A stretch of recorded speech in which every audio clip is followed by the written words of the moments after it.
Radio Paz presenta Un mensaje al corazón, programa conducido por Monseñor Rómulo Emiliani. Un mensaje al corazón aborda temas de la vida cotidiana, fe, familia, sociedad. Dios tiene un mensaje al corazón para cada uno de nosotros, pues en él encontramos respuesta y sentido a nuestra vida. Un mensaje al corazón.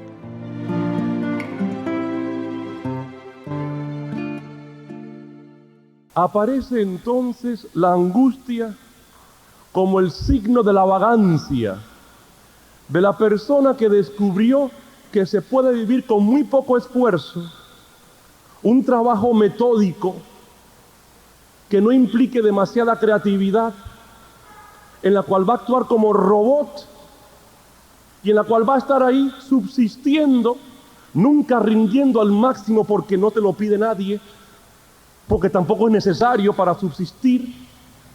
Y entonces, cuando uno descubre ese canal de vida en el cual todo es fácil, 6 horas de trabajo, 8 horas, todo está calculado, todo está programado, no hay que ser muy creativo, no hay que hacer mucha cuestión, no hay que sacrificarse demasiado, tengo mi sueldo al mes, mis ingresos o mi jubilación después, etcétera, etcétera. Entonces, fantástico, descubrí un medio fabuloso para seguir durmiendo mientras vivo.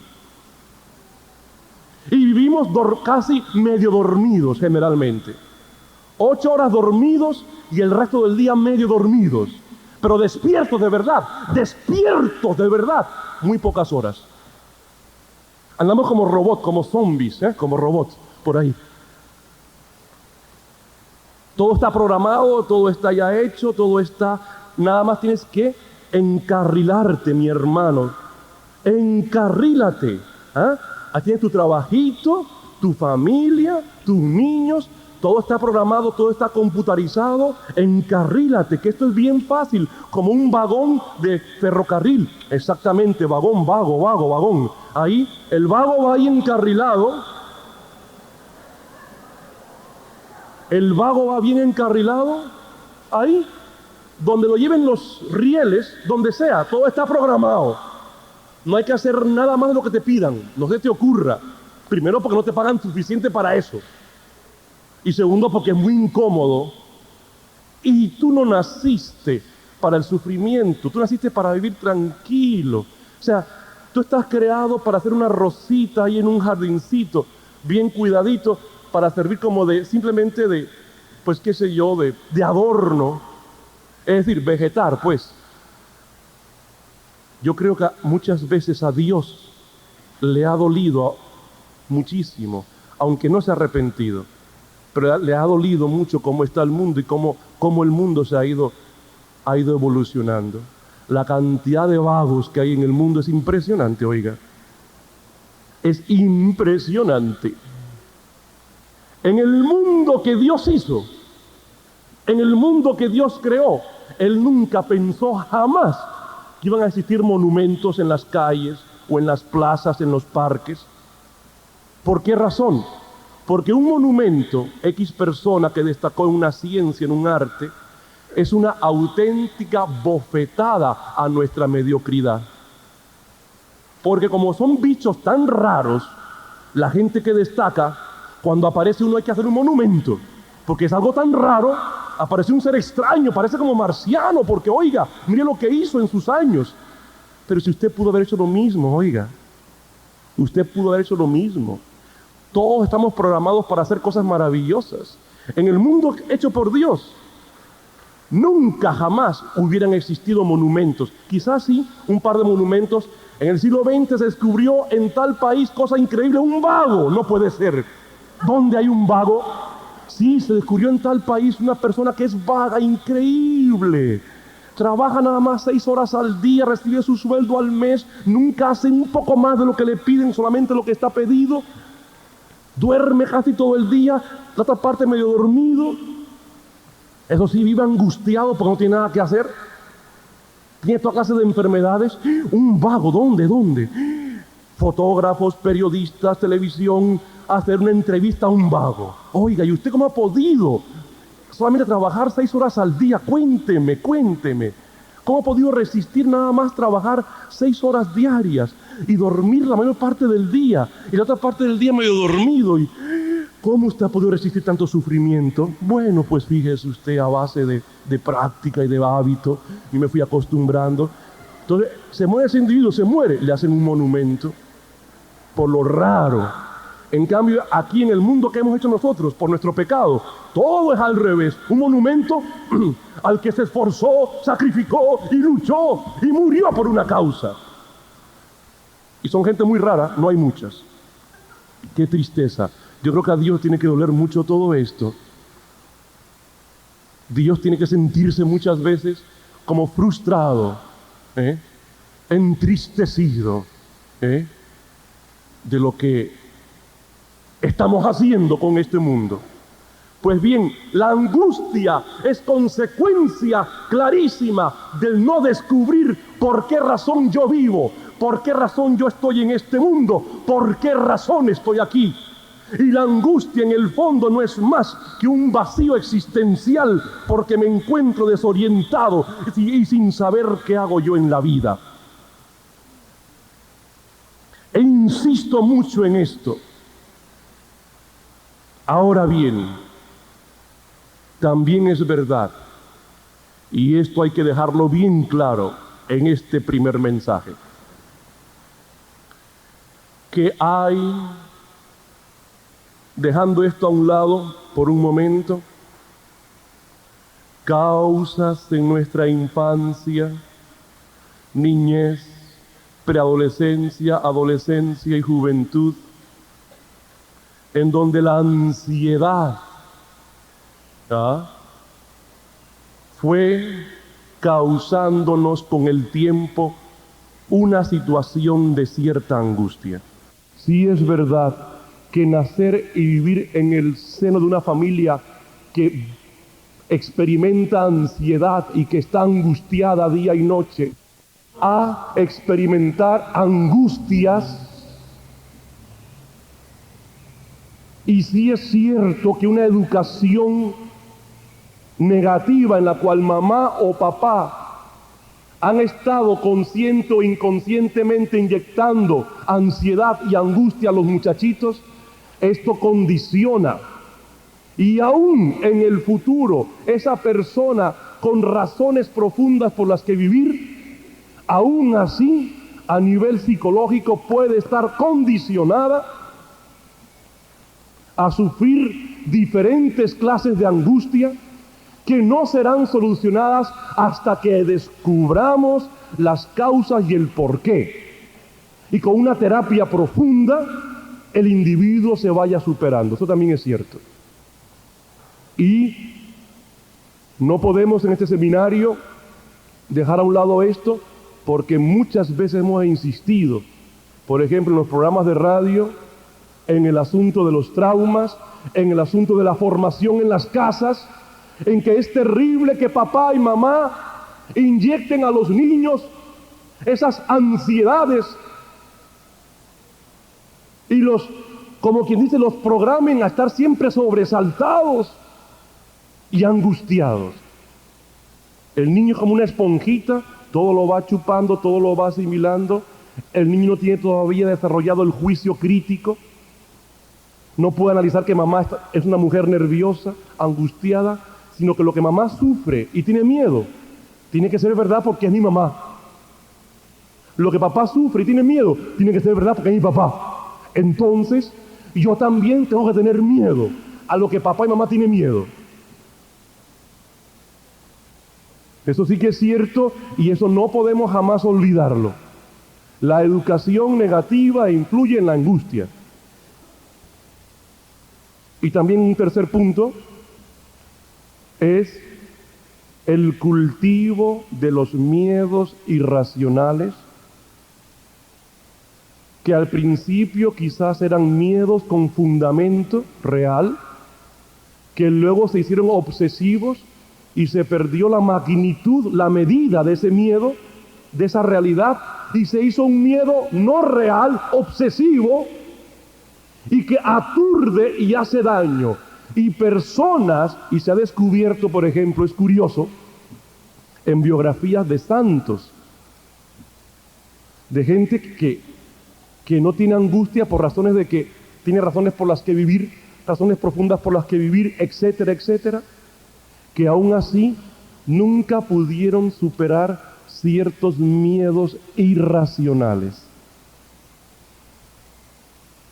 Es decir, separando una cosa de otra, como primera gran causa de nuestro problema de angustia, no tener un sentido profundo por el que vivir, como una segunda causa, los traumas, educación negativa, niñez, infancia, una tercera causa, el cultivo de los miedos irracionales, que después pueden convertirse en fobias. Y aunque no sean fobias, esos miedos irracionales pueden activar nuestra angustia. Por eso es muy difícil encontrar a alguien sin situaciones de angustia, porque todos estamos enfermos. Escuche bien esto. Todos estamos enfermos. Vivimos en una sociedad enferma, en una sociedad neurótica. Un gran porcentaje de la sociedad es neurótica.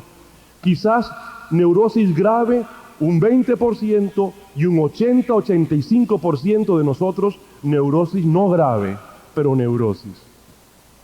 Estamos enfermos. ¿Por qué? Porque al vivir en una sociedad enferma uno se contagia.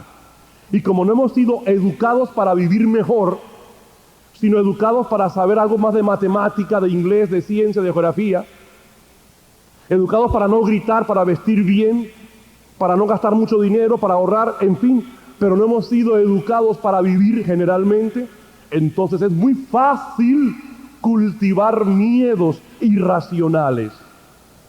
Es muy fácil cultivar miedos irracionales. Y además, como no hemos sido evangelizados a nivel profundo, el evangelio es la clave de todo, al no haber una base sólida en la cual fundamentarme profundamente, entonces muy fácilmente cualquier miedo irracional se me va metiendo en el alma y me va destruyendo y me va produciendo angustia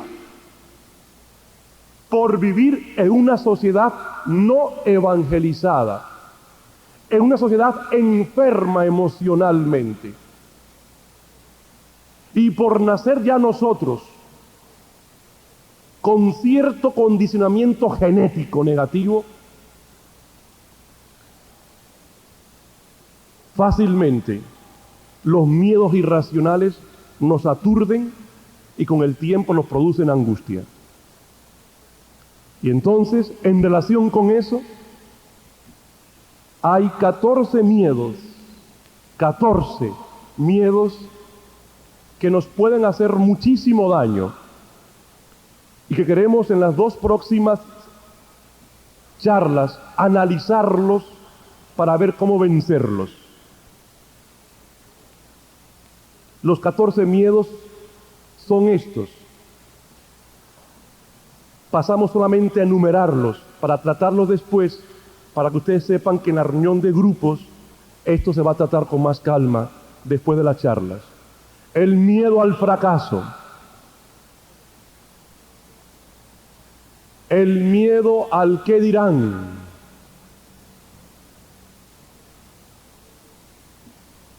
El miedo a la muerte. El miedo al dolor.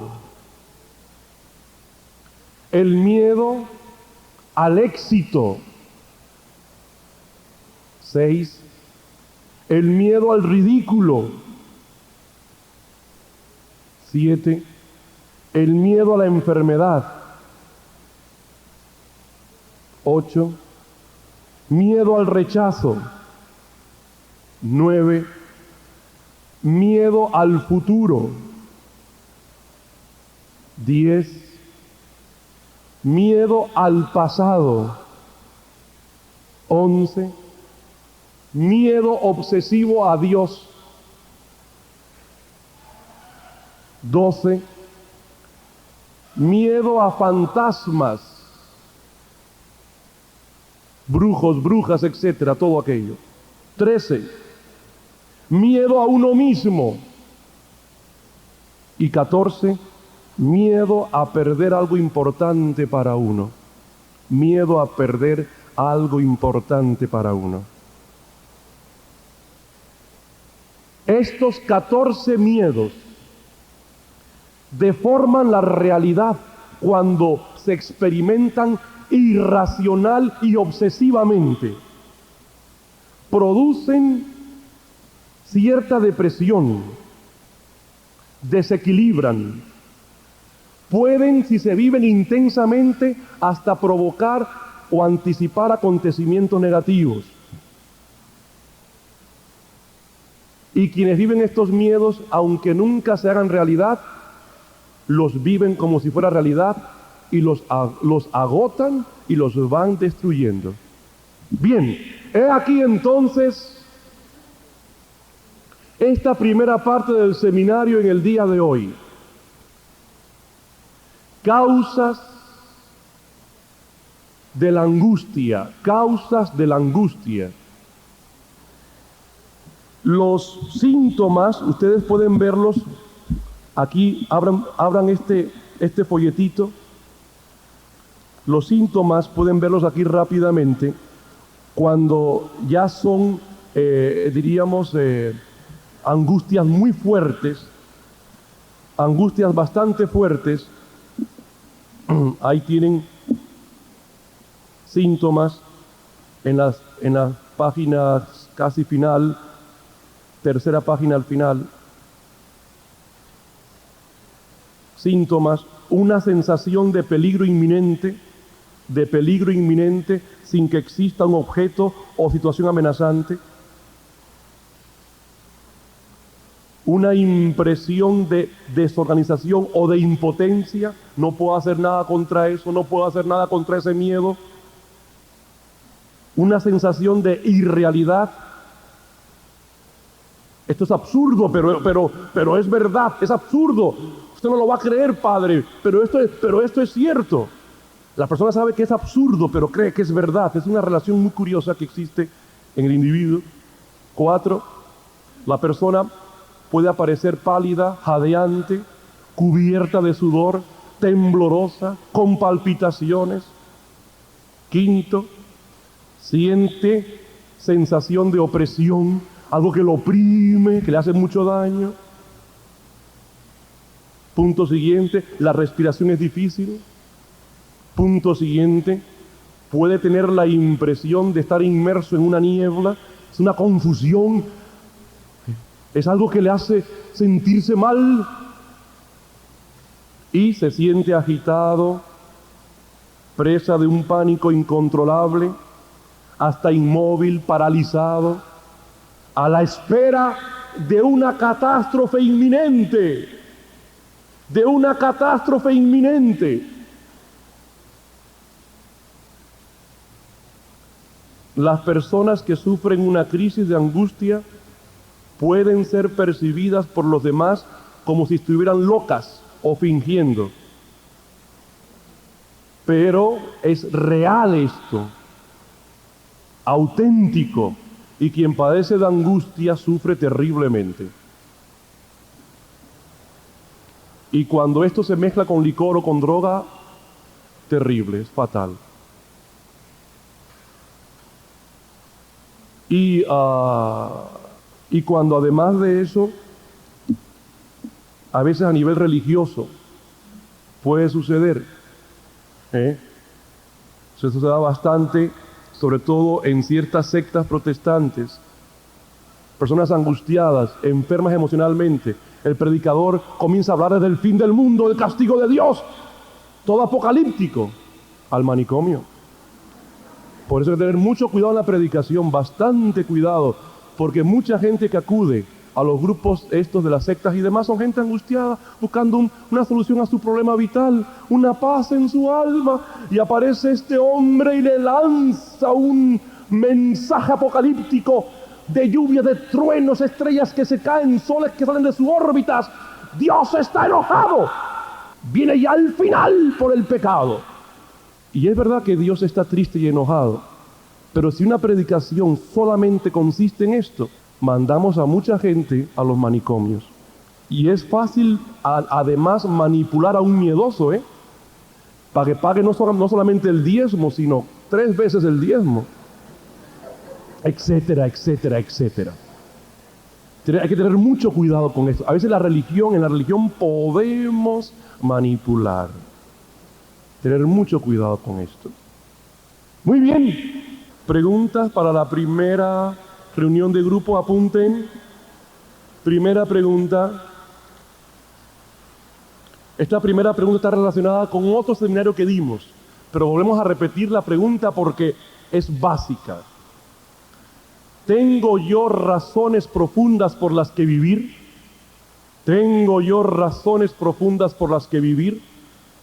¿Podría ampliar esas razones yo? Es decir, ¿podría yo tener más razones por las que vivir? Segunda pregunta. En mi vida pasada, niñez, adolescencia, etcétera, ¿recuerdo momentos de angustia, de ansiedad? ¿Han influido en mi vida? ¿Influyen en mi vida? Tercera pregunta.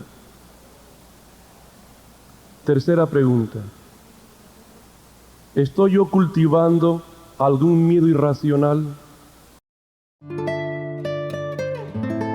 Radio Paz presentó Un mensaje al corazón con Monseñor Rómulo Emiliani, abordando temas acerca de la vida cotidiana, fe, familia, matrimonio, sociedad y mucho más. Un mensaje al corazón, por esta su emisora católica, Radio Paz 830 AM y 96.1 FM. Además, en todas las plataformas de nuestras redes sociales.